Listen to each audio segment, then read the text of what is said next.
Ang babae na ito ay nagbabalak magtimpla ng isang baso ng alak at matulog, nang makita niya mula sa bintana ang kanyang kapitbahay na brutal na pinatay.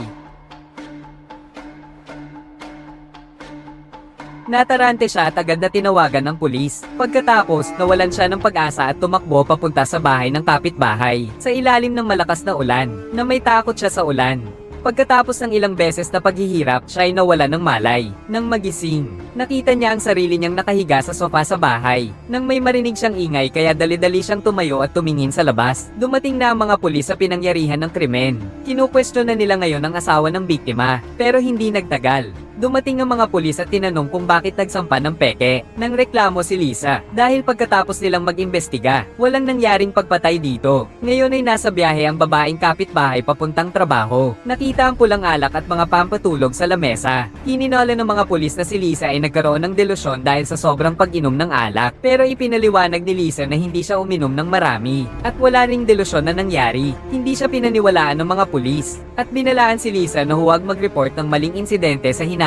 Nang matapos niyang magsalita, galit silang umalis. Pagkaalis ng mga pulis, bumaliktad sa kanyang isipan ng imahe ng napatay na kapitbahay. Sigurado si Lisa na ang nakita niya ay hindi isang ilusyon, upang patunayan ang katotohanan. Kinabukasan ay nagtungo siya sa bahay ng kapitbahay upang magtanong at magtangkang makipag-usap. Si Matt ay labis na nawalan ng pasensya nang makita siya, at tinatanong siya kung bakit niloko ang pulis. Ipinaliwanag ni Lisa na hindi siya nagsisinungaling. Talaga niyang nakita ang asawa ni Matt na pinatay kagabi. Sinabi ni Matt na baliw si Lisa. Ang asawa niya ay dumating lang sa Greece kaninang umaga, at saka nga lang nila nag-usap 1 minuto ang nakalipas. At ipinakita pa niya kay Lisa ang history ng kanilang pag-uusap. Nang makita ni Lisa, hindi siya makapaniwala. Pinagbabantaan ni Matt ang babae na huwag siyang guguluhin pa ng pamilya nito. Kung hindi ay hindi na siya magiging magalang sa kanya. Pero naniniwala si Lisa na hindi siya nagkakamali. Hinala niya na nagsisinungaling si Matt. Samantala, habang wala si Matt sa bahay, palihim siyang nagpasok sa bahay ni Matt gamit ang mga gamit. Humiga siya sa sahig at maingat na naghanap. Umaasa siyang makakahanap siya ng ebidensya gaya ng dugo o ano paman. Sa isip, hindi nagtagal, natagpuan niya ang isang hako sa ilalim ng carpet. Nakikita na niyang suot ng kanilang kapitbahay ang hako na ito. At dito mismo nahulog ang hako sa lugar kung saan pinatay ang kanilang kapitbahay. Ibig sabihin, hindi siya nagkakaroon ng ilusyon. At nagsimula siyang maghanap ng ibang mga palatandaan. At sa puntong ito, bumalik si Matt kasama ang kanyang anak na nagpasama sa kanya ng kaunting hiya. Nakita ni Lisa na pumasok sa bahay ni Matt kaya't labis na nagalit si Matt. Matigas niyang pinatakas si Lisa mula sa bahay. Kaya't napilitan si Lisa na maghanap ng matalik na kaibigan upang magsalaysay. Pagkatapos marinig ito, inisip din ng matalik na kaibigan niya na baka siya nga ay may mga delusyon. Bilang mungkahi, sinabi niyang maglakbay ang kaibigan upang mapawi ang nararamdaman. Baka nga matulungan itong malampasan ng takot niya sa ulan.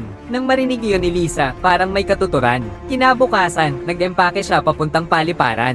Habang naghihintay siya ng kanyang flight, bigla niyang nakita ang isang travel poster. Sa pakikipag-usap sa isang empleyado, nalaman niya na nagbukas lang ng flight papuntang Hilak ngayong bagong taon. Ibig sabihin, nagsisinungaling si Matt dahil kahapon sinabi ni Matt sa asawa niya na nasa business trip siya sa Hilak. Pero ngayong taon, walang flight na pumunta sa Hilak. Tiyak na makukumbinsi ng ebidensyang ito ang pulis na maniwala sa akin. Kaya pumunta siya sa istasyon ng pulis dala ang kanyang mga gamit. Ipinakita nila ang hako na natagpuan sa bahay ni Matt at sinabing nagsisinungaling sa kanila si Matt. Pero kahit may ebidensya na, iniisip pa rin ng pulis na babae na may delusyon si Lisa. Masusing sinuri na nila ang crime scene. Ano namang kakaiba kung may nahulog na hako sa bahay? Hiniling ni Lisa sa pulis na tawagan ng kapitbahay upang tiyakin kung buhay pa ito o hindi. Ngunit sinabi ng pulis na hindi ito kinakailangan dahil hindi pa rin sila naniniwala sa kanya. Lumabas si Lisa mula sa istasyon ng pulis at nagdesisyong hanapin ang katotohanan mag-isa. Nang papunta siya sa kanyang sasakyan, may nakasulat na mensahe sa bintana ng sasakyan na nagbabala sa kanya na huwag makialam sa mga karahasan kung hindi siya ang susunod na mamamatay. Natakot siya sa banta. Kasabay ng pangyayaring ito na nagpaniwala sa kanya sa kanyang kutob. Pagka-uwi sa bahay, nagsimula si Lisa maghanap ng iba't ibang impormasyon tungkol sa kanilang kapitbahay sa internet. Biglang may kumatok sa kanilang pinto at napag-alaman na anak pala ni Matt na nais magbenta ng tsokolate kapalit ng pera pang libre. Ginamit ni Lisa ang pagkakataong ito upang tanungin si Emma kung may narinig ba itong kakaibang tunog nung gabing dumating ang mga pulis. Kwento ni Emma na may kaunting narinig siyang pagtatalo noong gabing iyon. Ngunit karaniwan na ito sa bahay. Pagkatapos marinig marinig ito, napagtanto ni Lisa, na parang si Matt ang pangunahing suspect, pero hindi siya pinaniwalaan ng mga pulis, at wala rin siyang ebidensya na magpapatunay na si Matt ang pumatay. Habang naguguluhan siya, bigla niyang nakita si Matt na palihim na may bitbit na mabigat na bag at umaalis. Pinaghihinalaan niyang ang bag ay siguradong bangkay ng kanilang kapitbahay na babae, kaya't mabilis na nagmaneho si Matt. Pumunta sila sa isang madilim na eskinita. Nung lumabas siya mula sa sasakyan, nakilala siya ni Matt. Galit na galit si Matt tungkol dito. Sa harap ng mga pagdududa ni Lisa, binuksan niya ang bag ng walang pag-aalinlangan. At wala roon ang aklat ng kapitbahay na babae, kundi isang manika para sa display. Ito ang paboritong laruan ng asawa niya. Ngayon ay mayroon na siyang bagong kasintahan. Kailangan niyang lubos na putulin ang nakaraan. Nakiusap si Matt kay Lisa na huwag nang guluhin pa ang buhay niya. Babalik ang asawa niya sa loob ng 1 linggo. At sa panahong iyon ay malalaman na ang lahat. Pagkatapos marinig si Matt, nagsimulang magtaka ulit si Lisa kung siya nga ba ay nag-hallucinate. Kaya't sino ang nagsulat ng mga salitang iyon sa sasakyan? Bakit nagsinungaling si Matt tungkol sa trabaho ng asawa niya sa Greece? Tumawag siya sa kanyang psychotherapist. Gusto niyang ipaliwanag ng doktor, ngunit bigla niyang nakita ang hardinero na may hawak na martilyo papunta sa bahay ni Matt. Ang kakaibang kilos na iyon ay nagbigay sa kanya ng takot, at nagduda pa siya na may koneksyon ng hardinero sa pamilya ni Matt. Ang kamatayan ng kapitbahay ay tiyak na may kinalaman sa hardinero. Hardin.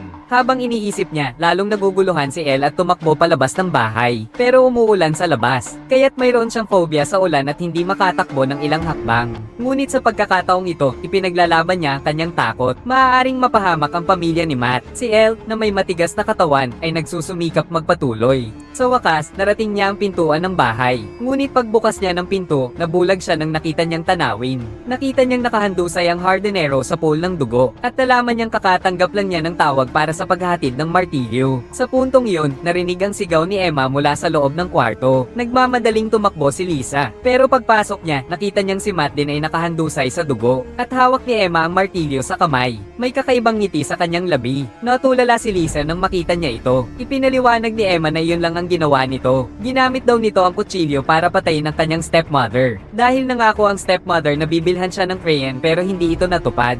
Nagalit na nagalit ang ama nito nang malaman ang nangyari. At araw-araw ay sinisigawan siya nito ng husto. Kaya hindi na niya kinaya at pinatay na rin ang kanyang ama. Tinawagan pa nito ang hardinero para magmukhang aksidente ang pangyayari. Inakusahan siyang magnakaw, tapos nagkaroon ng hindi pagkakaintindihan. Pero kanina, hindi sinasadya niyang napatay ang hardinero. Lahat ay planado ng maayos. Hindi inaasahan na manggugulo pa si Lisa. Ngayon kailangan niyang patayin si Lisa para mawala ang saksi. Alam niya ang buong katotohanan. Totally na panic si Lisa. Hindi siya makapaniwala na si Emma pala ay isang maliit na demonyo. Hindi pa siya nakaka-recover. Sinaksak siya ni Emma. At pareho silang naglaban. Pero hindi inasahan ni Lisa na hindi niya kayang talunin ng isang batang 6 na taon. Binugbog siya ni Emma ng malupit. Pero dahil matanda pa rin siya, may konting laban pa rin siya. Kinabukasan, natagpuan ng pulis ang katawan ng kapitbahay na babae sa gubat. Sa wakas, naniwala na sila na hindi si Lisa ay may halusinasyon. Humingi ng tawad ang pulis sa kanya, at natapos na ang lahat mula noon. Sa wakas, matagumpay na nalampasan ni Lisa ang takot sa ulan. At kasama ang masikasong psychiatrist na doktor, nagkasama sila.